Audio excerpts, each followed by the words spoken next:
오늘 우리는 지난 주일 하나님께서 기뻐하시는 거룩한 산 제사는 몸으로 드리는, 삶으로 드리는 제사다라는 사실을 들었습니다. 1절 말씀 지난 주일 본문이죠. 다시 읽어보겠습니다. 시작. 그러므로 형제들이여 내가 하나님의 자비하심으로 여러분에게 권합니다. 여러분의 몸을 하나님께서 기뻐하시는 거룩한 산 제물로 드리십시오. 이것이 여러분이 드릴 영적 예배입니다. 아멘. 우리가 드릴 영적 제사의 제물은 바로 우리 자신이 되어야 한다는 겁니다. 우리의 몸으로 드리는 제사, 우리의 삶 속에 예배가 이루어지게 해야 한다는 겁니다. 그래서 우리의 일상이 예배가 되고 예배가 일상이 되어야 합니다. 그러기 위해서 세 가지 명령에 귀를 기울이라 말씀을 들었죠. 첫 번째는 이 세대를 본받지 말라. 두 번째는 마음을 새롭게 하여 변화를 받아라. 세 번째는 하나님의 기뻐하시는 뜻을 분별하라.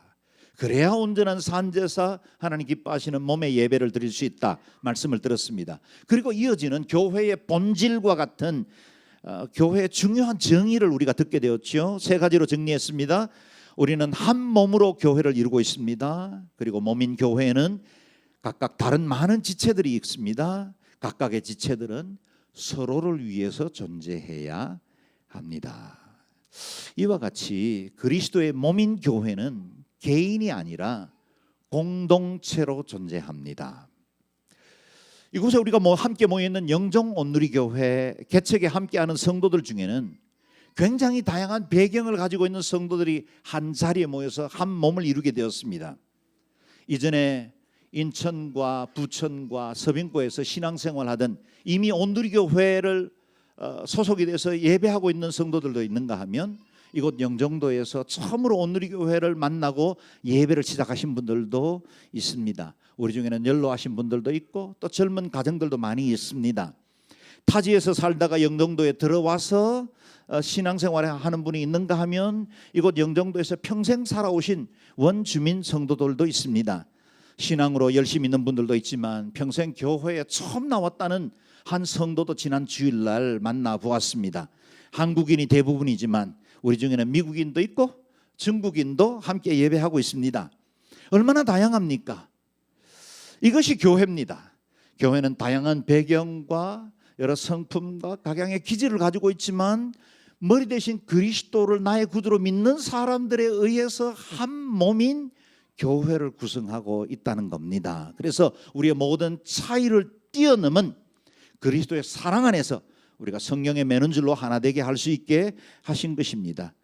한 가족 하나의 교회를 이루었습니다. 그리고 교회에 지체된 우리는 각양의 은사와 달란트를 통해 서로를 위해서 봉사하고 섬기도록 초대받았습니다. 지난 주일에 우리는 서로를 섬기는 7가지 은사에 대해서 소개를 받았죠. 예언, 섬김, 가르침, 권면, 구제, 지도력, 긍휼. 여러분, 이 7가지 은사는 대표적으로 예로 들은 것이지만 이 은사들 가운데 자기 스스로를 위해서 존재하는 은사는 없습니다. 모든 은사는 타인을 위해서 존재합니다. 다른 사람을 위해 섬기기 위해서 주어진 은사다는 겁니다. 저와 여러분이 교회에 소속이 된다는 말은 내가 하나님을 영화롭게 하고 주님 앞에 예배하는 성도가 된다는 의미이기도 하지만 동시에 나는 다른 사람들을 섬기는 존재로 소속되었다는 의미입니다. 그래서 옆에 있는 성도들에게 이렇게 한번 고백해 보시기를 바랍니다. 나는 당신을 위해서 존재합니다. 쑥스럽고 민망하시죠? 쉽지 않는 고백입니다. 그러나 이것은 사실입니다. 우리는 서로를 위해서 존재합니다. 이 땅에 교회가 존재하는 이유는 이 세상을 위해서 존재합니다. 우리끼리 예수 믿고 우리끼리 좋은 시간 갖고 좋은 교제와 연합 가운데 우리 안에 있는 즐거움을 위해서 두신 것이 교회가 아니라 교회는 세상 한가운데 두시고 이 땅에 빛과 소금이 되게 하시고 세상을 치유하고 이 땅 가운데 하나님의 뜻을 이루게 하시기 위해서 교회를 두신 것입니다. 이것을 구성하는 것이 바로 저와 여러분입니다. 그러므로 교회를 구성하는 모든 지체들은 서로를 위해서 존재하고 이 세상을 위해서 존재합니다. 배워서 남줘야 합니다. 내가 가진 것으로 다른 사람들을 섬기고 베푸는 일에 헌신해야 합니다. 이것이 바로 교회의 원리입니다. 오늘 우리가 묵상하는 본문에는 10개의 명령으로 이루어져 있는데 이것이 저는 우리 영정 온누리 교회를 위한 잠언이라 그렇게 불러도 좋을 것 같습니다. 지금 우리가 함께 세워가고 있는 영정 온누리 교회 얼마나 요긴하고 적실한 말씀인가 싶습니다. 그래서 오늘 설교의 부제를 영정 온누리 공동체를 위한 10대 실천 강령이라 그렇게 붙이고 싶습니다. 여기 강령이라는 단어를 영어 사전에 찾아봤더니 코드 또는 플랫폼이라고 부릅니다. 교회를 세워가는 우리에게 10개의 코드가 있습니다. 여러분이 기타로 예배하고 봉사하는 우리 형제들이 치는 기타에는 화음이 존재합니다. C 코드는 도미 소리입니다. 서로 다른 소리인데 하나의 화음을 이루어서 아름다운 찬양으로 하나님 앞에 올려드려지게 되죠. 우리는 각각 다른 소리를 냅니다. 다른 성품을 가졌습니다. 그런데 우리는 이 코드를 따라가기만 하면 화음으로 하나 된 찬양으로 하나님 앞에 영광 돌리고 주님께서 기뻐하시는 교회를 이루어갈 수 있다는 것입니다. 비록 우리가 이 코드를 묵상해 나갈 때 쉽지는 않고 부담되겠지만 하나씩 우리 마음에 잘 새겨서 하나님이 기뻐하시는 영정 온누리 교회로 세워나갈 수 있기를 바랍니다. 출발합니다. 자, 준비되셨습니까? 코드 1, 거짓 없이 사랑하라. 첫 강령부터 엄청난 부담을 주죠. 9절 말씀 같이 읽어봅니다. 시작.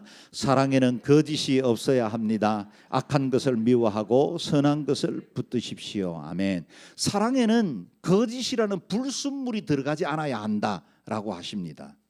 여러분, 사랑이라는 존재는 얼마나 아름답습니까? 모든 사람들이 원합니다. 그렇게 사랑하고 싶습니다. 그 사랑의 존재가 되고 싶어 합니다. 특히나 사랑은 하나님의 가장 중요한 성품 중에 하나입니다. 하나님은 사랑이시라. God is love. 하나님 그분 본체가 사랑이십니다. 그렇기 때문에 이만큼 귀하고 고귀한 사랑이기 때문에 모든 사람들이 소망하기는 하지만 그 사랑을 이룰 수 없을 만큼 수많은 불순물들이 틈타기도 합니다. 자기 내면의 이기심과 욕심들은 최대한 숨기고 사랑이라는 이름으로 전면에 내세우면서 불순물이 포함되는 겁니다. 거짓이 틈타면 부부관계도 균열이 생기고 교회 공동체도 무너져 내립니다. 저와 여러분이 드리는 이 예배가 가면 무도회가 되지 않으려면 진실한 사랑을 추구해야 합니다. 거짓 없는 사랑으로 서로 귀히 여기고 한 마음으로 온전히 예배할 때 하나님이 기뻐하시는 공동체로 세워질 수 있습니다. 그렇다면 거짓 없는 사랑의 중요한 조건이 뭘까요? 그것은 바로 수고입니다. 희생입니다. 수고와 희생이 따르지 않는 사랑은 없습니다. 우리 하나님이 사랑이시다라고 우리가 부르는 이유는 하나님이 독생성자를 우리를 위해서 내어주셨고 영원히 저주받아 마땅한 죄인들을 위해 자기 자신이 육신을 입고 이 땅에 오셔서 인카네이션 하시고 그분이 성육신 하신 것으로 우리 자신을 위해서 모든 것을 내어주셨기 때문에 우리는 하나님을 사랑이라 그렇게 부르는 겁니다. 우리가 아직 죄인 되었을 때 하나님께서 아들 독생자를 보내주심으로 우리에 대한 당신의 사랑을 확증해 주신 것입니다. 하나님이 사랑이신 것은 희생이 전제되어 있습니다. 하나님의 사랑에는 십자가를 통과하지 않고는 하나님의 사랑이 드러나지 않는 것입니다. 그러므로 하나님이 사랑이시기 때문에 그 주님을 나의 아빠 아버지라고 부르는 저와 여러분 역시 순수한 사랑의 공동체가 되어야 합니다. 교회 역시 사람들이 모이는 공동체다 보니 예배를 사모하는 순수한 마음으로 모이기도 하지만 우리의 옛 습관과 정과 욕심이 함께 뒤따라와서 이 예배실에 존재하기도 합니다. 그래서 순전한 사랑, 순전한 예배를 드리기가 쉽지 않을 때가 많죠. 그러므로 오늘 본문처럼 끊임없이 악한 것을 미워하고 선한 것을 붙들어야 합니다. 십자가를 통해서 하나님의 사랑이 확정된 것 같이 우리가 진실한 사랑을 추구하면 우리를 통해 하나님의 사랑이 드러나게 될 것입니다. 거짓을 미워하고 선을 추구해야 합니다. 실패할 수 있습니다. 쉽지 않습니다. 그러나 우리의 가장 고상한 목표, 우리 공동체가 추구하는 공동체의 가장 중요한 정신은 거짓 없는 순수한 사랑이 되어야 합니다. 우리가 서로 사랑하면 거짓과 어둠이 떠납니다. 사랑하면 상한 마음 치유받습니다. 내가 먼저 수고하고 섬기기로 결정하면 관계들이 회복되어지고 공동체가 건강해질 수 있습니다. 거짓 없는 사랑이 여러분의 심령 가운데 흘러넘치기를 바랍니다. Code 2. 서로 사랑하고 먼저 존경하라. 10절 말씀 읽습니다. 형제의 사랑으로 서로 사랑하고 서로 먼저 존경하며. 아멘. 여기서 서로라는 말과 먼저라는 말에 주의를 기울여야 합니다. 만일 우리 교회에 속한 성도들이 한결같이 성품이 훌륭하고 인격적으로 신앙적으로도 잘 준비된 사람들끼리만 모일 수 있다면 더할 나위 없겠죠. 그러나 우리가 경험해본 교회의 여러 가지 경험대로 다 그와 같은 사람들이 모이지는 않는 것 같습니다. 누군가는 이기적이고 자기중심적이고 신앙적으로나 성품에서 미숙한 사람들도 주의 몸인 교회에 함께 속하게 됩니다. 그때 필요한 것이 먼저라는 단어입니다. 서로 사랑하되, 그래서 서로 사랑하는 좋은 인격과 성품을 가지고 아름다운 공동체를 이루면 좋겠지만 그렇지 못할 때 필요한 것이 먼저라는 단어입니다. 누군가가 먼저 사랑하는 것입니다. 먼저 행동하는 것입니다. 내가 먼저 나오기로 결정하고 내가 먼저 봉사하고 섬기는 것입니다. 우리 교회는 이제 막 모이기 시작한 공동체다 보니 아직은 서로가 서먹하고 어색합니다.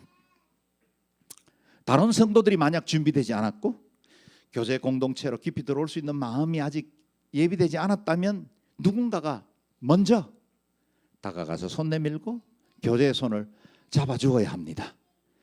그래야 서로 안에서 새로운 은혜, 새로운 사랑이 흘러가기 시작하는 것입니다. 서로 먼저 존경하라 하십니다. 서로를 존중해주고 기다려주면 어느새 따뜻한 공동체로 영정 온누리교회가 세워질 줄로 믿습니다. 아멘. 코드 3. 열심과 뜨거움으로 주를 섬기라. 11절 말씀 읽을까요? 열심을 내 일하고 성령으로 뜨거워진 마음으로 주를 섬기십시오. 주를 섬기기로 결정했거든, 새로운 개척교회의 뜻을 두었거든, 오늘 본문처럼 열심을 냅시다. 뜨거운 마음으로 주를 사랑합시다. 사랑하면 부지런해지고 뜨거워집니다. 연애해 보신 적 있습니까? 그때만큼 부지런했던 때가 어디에 있겠습니까? 아무리 바쁘고 피곤해도 데이트할 시간은 만들어냅니다. 잠이 많던 사람도 연애 편지 쓴다고 꼬박 밤을 새우기도 합니다. 없는 용돈 쪼개서 선물 갖다 바치기도 합니다. 바로 제 이야기이기도 합니다. 우리 교회에 주신 세 번째 실천 강령 코드 3는 바로 이것입니다. 하나님과 이렇게 연애하라. 여러분 속에 하나님을 연애하는 마음, 사랑하는 마음이 깊어지기를 바랍니다. 저는 요즘 신방하면서 많은 성도들을 만나는데 성도님들부터 정말 큰 은혜 받은 간증들을 많이 나눕니다. 그것 때문에 제가 격려받고 저도 덩달아 행복해집니다. 많은 사람들이 예배하는 중에 이제까지 내가 이렇게 감격적으로 예배한 적이 없었다고 말합니다. 그동안 코로나를 지나면서 영적으로 침체되고 눌려있던 마음들이 이 안에서 새롭게 자유해되고 그동안 묶여있던 것들이 풀려진다는 그런 고백들도 있었습니다. 그렇습니다.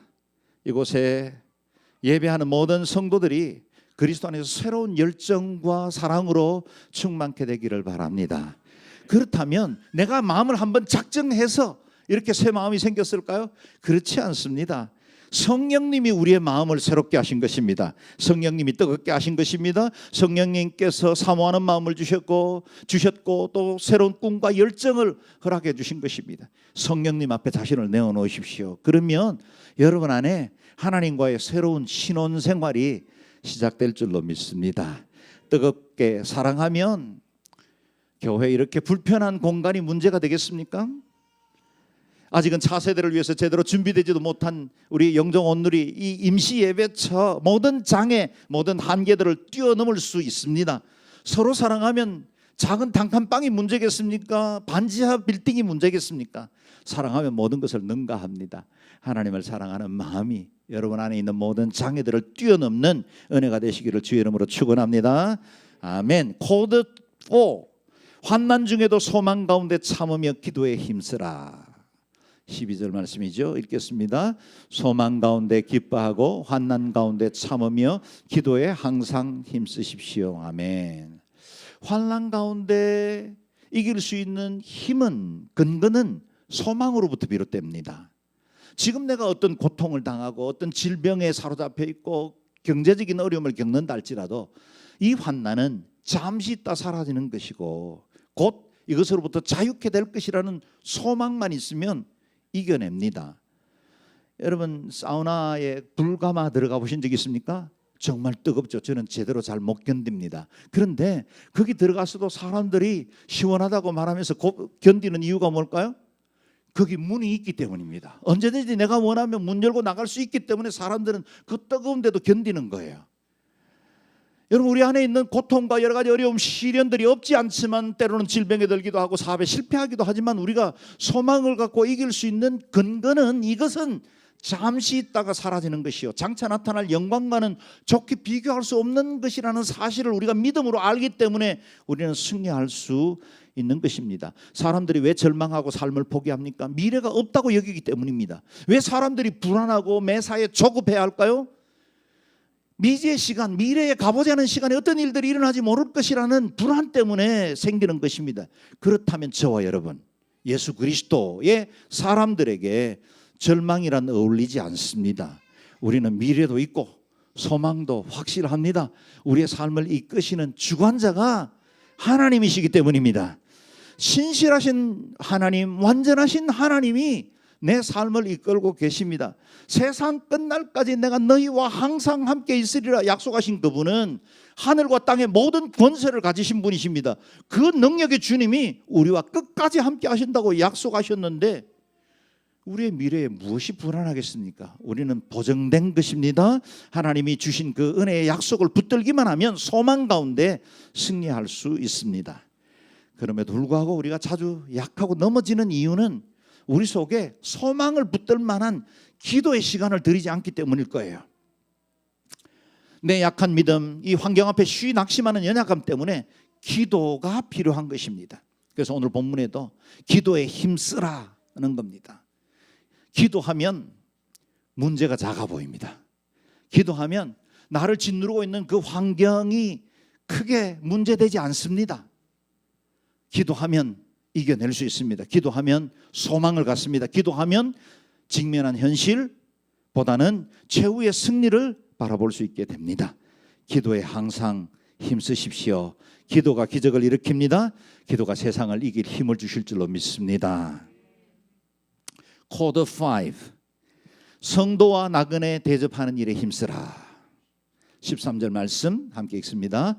성도들의 쓸 것을 공급하고 나그네를 대접하는 일에 힘쓰십시오. 아멘. 초대교회 당시에는 요즘과 같은 사회적인 공적 복지 시스템이 없었던 때입니다. 고아나 가부나 나그네들, 경제적으로 절박한 상황에 있는 이들은 어느 누군가의 호의나 섬김이 아니면 생존 자체가 힘든 때였습니다. 예루살렘 교회가 우리가 본받고 싶어하는 그 사도행전적인 바로 그 교회가 유무상통했던 이유도 내 물질이 있었지만 내 것을 내 것이라 여기지 않고 서로 나눌 수 있었던 이유도 서로가 한 몸과 지체가 되었고 서로의 필요들을 채워주기 위해서 그와 같은 유무상통의 삶을 산 것입니다. 그러나 그 시대뿐만 아니라 지금도 신앙 공동체는 서로의 필요를 채워주는 공동체가 되어야 합니다. 그것이 유형의 물질적인 것이건 무형의 정신적인 것이나 정서적인 것이든 우리는 서로의 쓸 것을 공급하는 공동체가 되어야 합니다. 특히 당시에는 많은 복음 전도자들이 각 도시를 이동하면서 복음을 전하고 있었고 교회를 견고하게 세우기 위해서는 갔던 그 도시들을 재방문을 해야만 하는 일들이 많았습니다. 숙박시설도 많지 않은 때이거니와 경제적으로도 넉넉지 않았던 전도자들이었기에 어느 누군가 성도들이 영접하고 그들을 섬겨야만 그들의 사명을 이어갈 수 있었던 때였습니다. 관문도시인 이 영종도에 위치한 우리 교회는 특히 복음을 위해서 자발적으로 나그네 된 선교사를 섬기는 사명을 가지고 있습니다. 다음 달부터 이곳에 아파트 하나를 얻으려고 합니다. 그래서 선교사님들이 편히 쉬고 머물다가 회복한 이후에 선교 현장으로 돌아갈 수 있도록 공간을 하나 마련하는데 M하우스라 이름하려고 합니다. 이방 땅에서 낯선 문화 가운데서 여러 가지 눌리고 힘들어 사역에 지친 선교사님들 몸도 마음도 편히 쉬고 새 힘을 얻어서 현장으로 나갈 수 있도록 섬기는 사명이 영종오누리교회에 있는 것 같습니다. 우리 성도들이 M하우스 비품을 마련하고 M하우스를 준비해 나가는 과정에도 함께해 주시기를 바라고, 또 선교사님들이 들어올 때 너나 할 것 없이 자원함으로 이 일을 섬겨서 선교사님들이 따뜻한 용기와 힘을 얻고 현장으로 나아갈 수 있도록 섬기는 일에 힘써 주시기를 바랍니다. 코드 6, 핍박하는 자를 축복하라. 14절 말씀요. 여러분을 핍박하는 사람들을 축복하십시오. 축복하고 저주하십시오 마십시오. 실천 강령의 무게가 점점 더 커지는 것 같습니다. 핍박하고 괴롭히는 사람들 축복하라. 이 명령은 우리의 감성적으로는 받아들이기가 쉽지가 않을 것입니다. 나를 모욕하고 왕따시키고 다른 사람들에게 나를 폄훼하면서 이간질하는 어느 누군가가 있는데 그를 오히려 축복하는 말 할 수 있겠습니까? 우리의 양심과 우리의 인격으로는 쉽지가 않습니다. 더구나 예수님께서는 산상수훈에서 원수를 위해서 기도하라고 하십니다. 같이 읽어볼까요? 시작. 그러나 나는 너희에게 말한다. 너희 원수를 사랑하고 너희를 핍박하는 사람을 위해 기도하라. 아멘. 분을 다 쏟아내도 시원치 않을 그 사람인데 그를 위해서 기도하고 축복한다는 것 사람의 마음으로 가능하겠습니까? 불가능해 보입니다. 그런데 여러분 잘 생각해 보십시오. 우리를 사랑하시고 우리의 마음속 깊은 것까지 폐부를 살피시는 그 하나님이 우리가 이렇게 힘들어하고 우리가 실천하기 어려워하는 이 명령을 왜 주셨을까요? 나를 괴롭히고 핍박하고 원수 같은 짓을 하는 그 사람을 위해서 주셨을까요? 아니면 사랑하시는 당신의 자녀된 우리를 위해서 주신 명령일까요? 당연합니다. 우리를 위한 명령입니다. 그 때문에 오늘 본문 끝에 주님께서 이렇게 주석까지 달아주셨죠. 19절 20절 말씀 같이 읽어봅니다. 시작. 사랑하는 형제들이여, 여러분이 스스로 원수를 갚지 말고 하나님의 진노하심에 맡기십시오. 기록되기를 원수를 갚는 것이 내게 있으니 내가 갚아주겠다라고 주께서 말씀하십니다.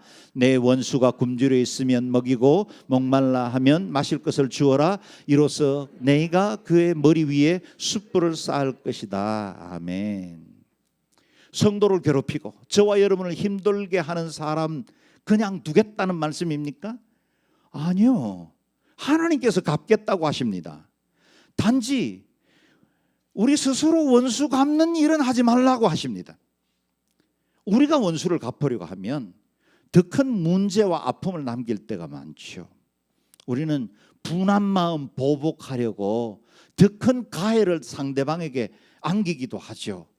여러분 우리 주변에 뭐 층간 소음이나 아니면 주변에서 일어나는 크고 작은 이 상해 사건들 보면 분명 갈등이 있었죠. 문제가 없지 않았을 겁니다. 그런데 그에게 보복하려는 순간 언제나 더 큰 문제를 일으킵니다. 그래서 그 사람에게 해를 가하는 순간 내 마음의 감정은 얼마간의 시원함을 느낄지 모르겠지만 그 후에 자신의 인생은 더 피폐해지고 끔찍한 고통으로 빠지게 된다는 겁니다. 그런 보복 이후에 여러 가지 징벌로 교도소에 가기도 하고 자기 일평생에 이제까지 생각해보지 못했던 그런 끔찍한 삶으로 내동댕이 쳐지는 일들이 생긴다는 겁니다. 우리가 분을 품고 있는 동안 그것은 다른 사람이 아닌 내가 해를 받습니다. 내 마음이 상합니다. 마치 방울뱅이미 화가 나면 자기 몸을 물어뜯듯이 내 심령이 상하고 내 영혼이 피폐해집니다.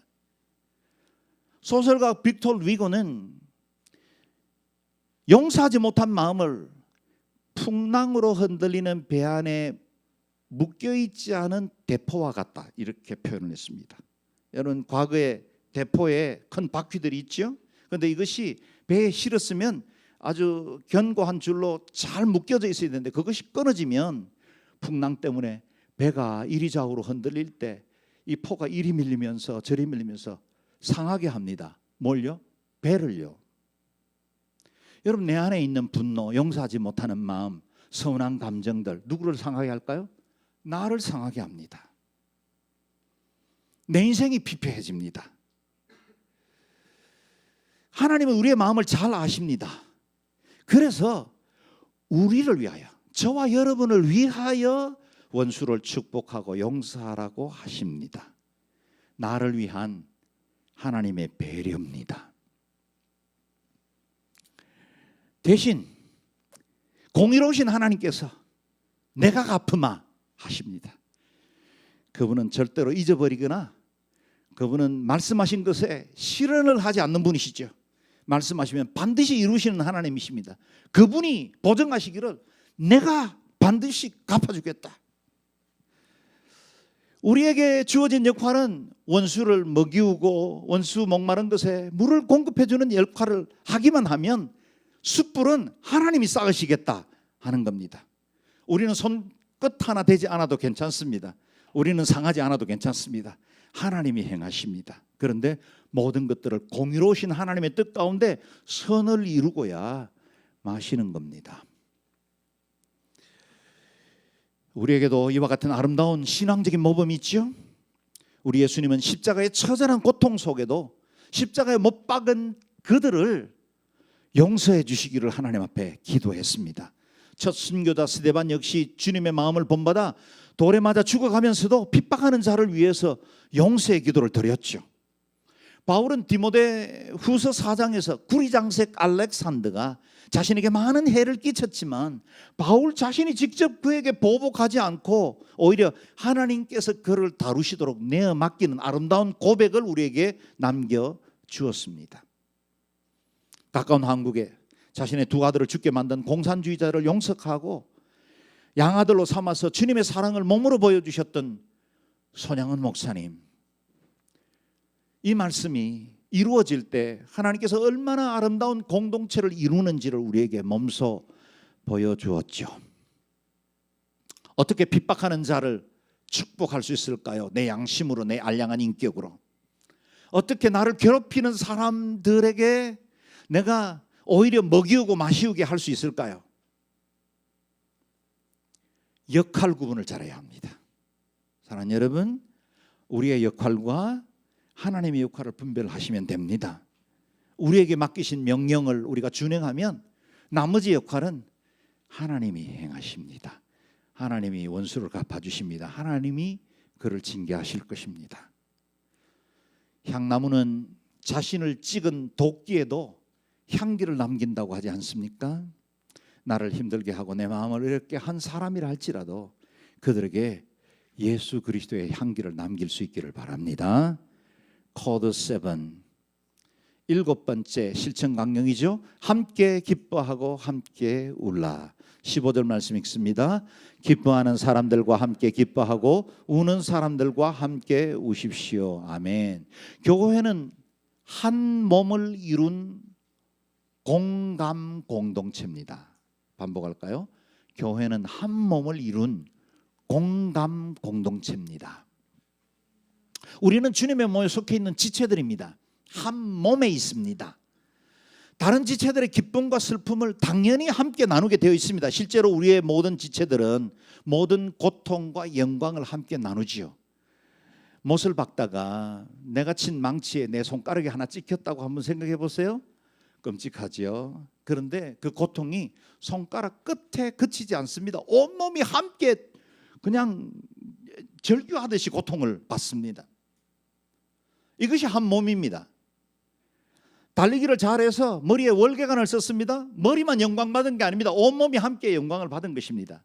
메달을 걸은 목, 온몸이 함께 기쁨과 즐거움을 누리는 것입니다. 우리는 이와 같이 한 몸이기에 고통도 슬픔도 기쁨도 영광도 함께 갖게 되었습니다. 진실로 한 몸을 이루고 있다면 기쁨과 슬픔을 함께하는 것이 당연합니다. 그런데 우리가 다른 사람의 슬픔과 함께 우는 것, 공감하는 것 그리 어렵지 않는데 다른 지체의 기쁨에 함께하는 것은 종종 어려움을 느낄 때가 많습니다. 나보다 늦게 온 성도가 먼저 권사가 되고 장로가 되는 것 기뻐하기 쉽지 않습니다. 저보다 별로 준비되지 못한 것 같은데 목회 너무나 잘하고 교회가 부흥하면 목사이지만 마음이 쉽지가 않습니다. 같은 또래 내 아들 친구가 좋은 대학에 합격하고 내 아들은 실패했어요. 아마 마음이 쉽지 않을 겁니다. 친구 딸이 우수상을 받는 것 마냥 즐거워하지만은 못할 겁니다. 그런데 왜 이런 현상이 일어날까요? 물론 이기심과 질투심 때문입니다. 그런데 더 근본적인 문제가 있습니다. 우리가 한 몸을 이룬 지체라는 사실을 잊어버리기 때문입니다. 우리가 한 몸에 속한 지체이면 한 지체의 영광이 나의 영광이 되고 그의 기쁨이 나의 기쁨이 됩니다. 한 지체의 고통이 나의 고통이 될 수 있다는 겁니다. 우리는 함께 공감하는 한 가족 공동체입니다. 우리 영종원 누리가 이와 같이 기쁨과 슬픔을 함께 나누는 공동체로 세워질 수 있기를 바랍니다.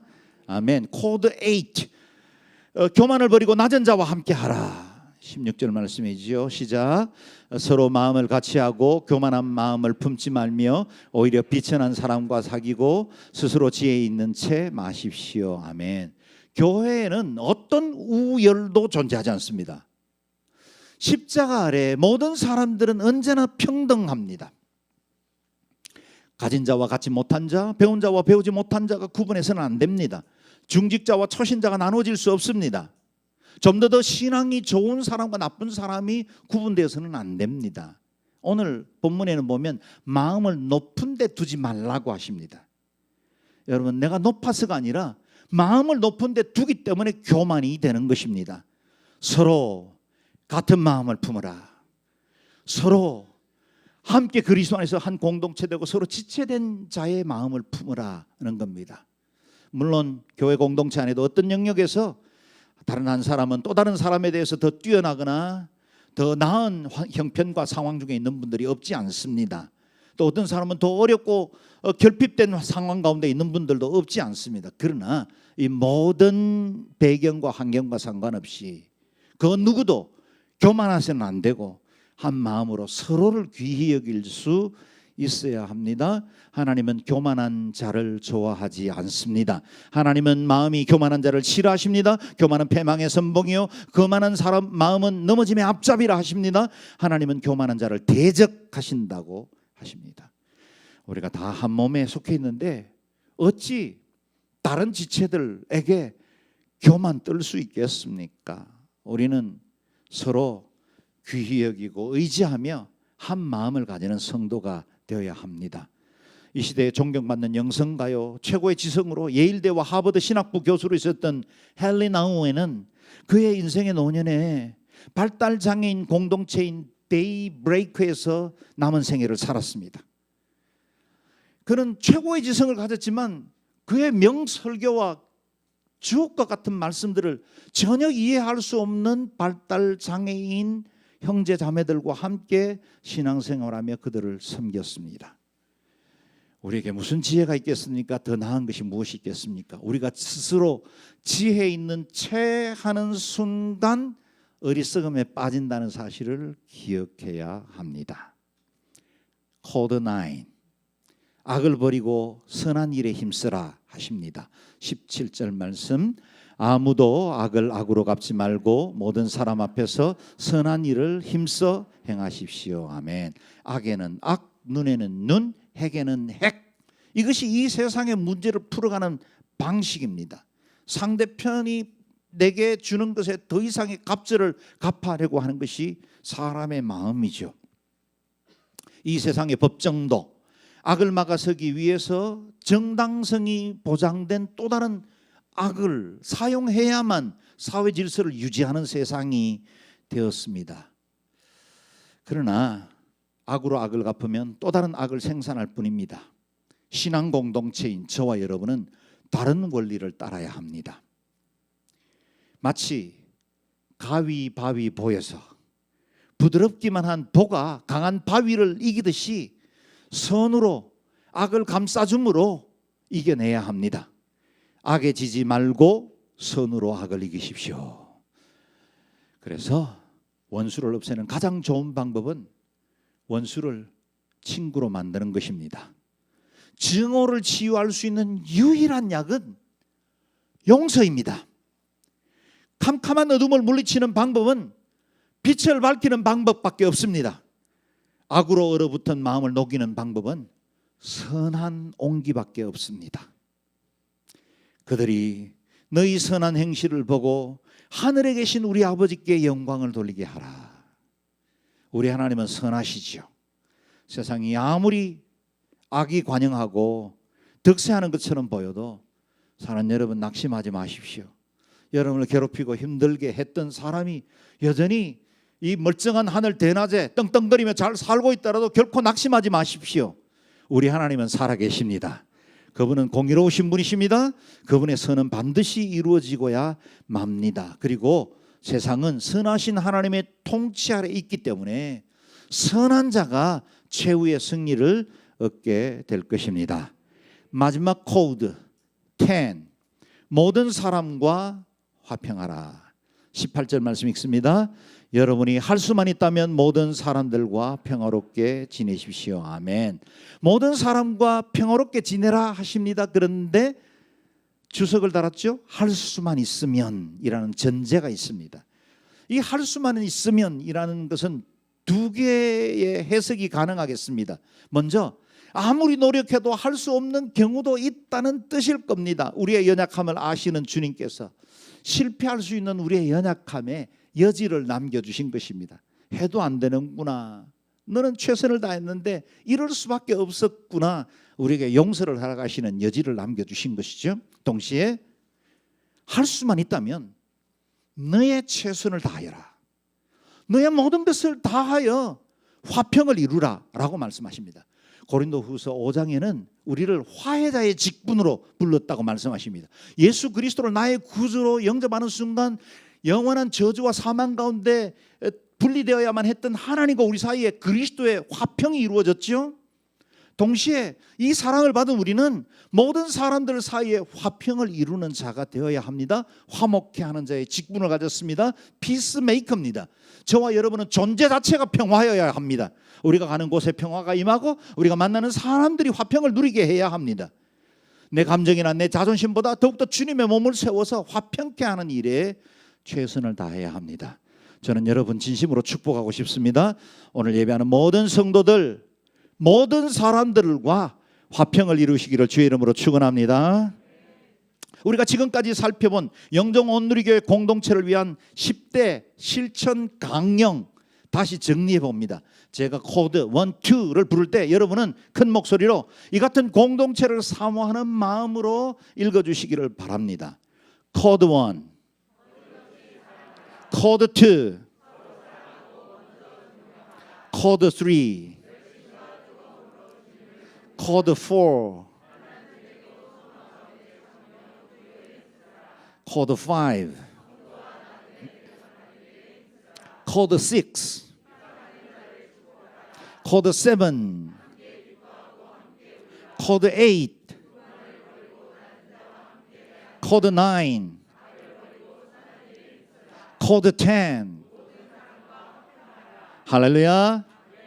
이것이 저와 여러분의 운명이 되고 이것이 우리의 삶의 방식이 되시기를 주의 이름으로 축원합니다. 이를 통해 우리가 기뻐하시는 영종 온누리교회, 여전히 사람들이 모이지만 하나님이 기뻐하시는 공동체로 세워나가는 저와 여러분 되시길 주의 이름으로 축원합니다. 아멘. 우리가 함께 이 시간에 찬양하며 함께 기도하며 나아가겠습니다.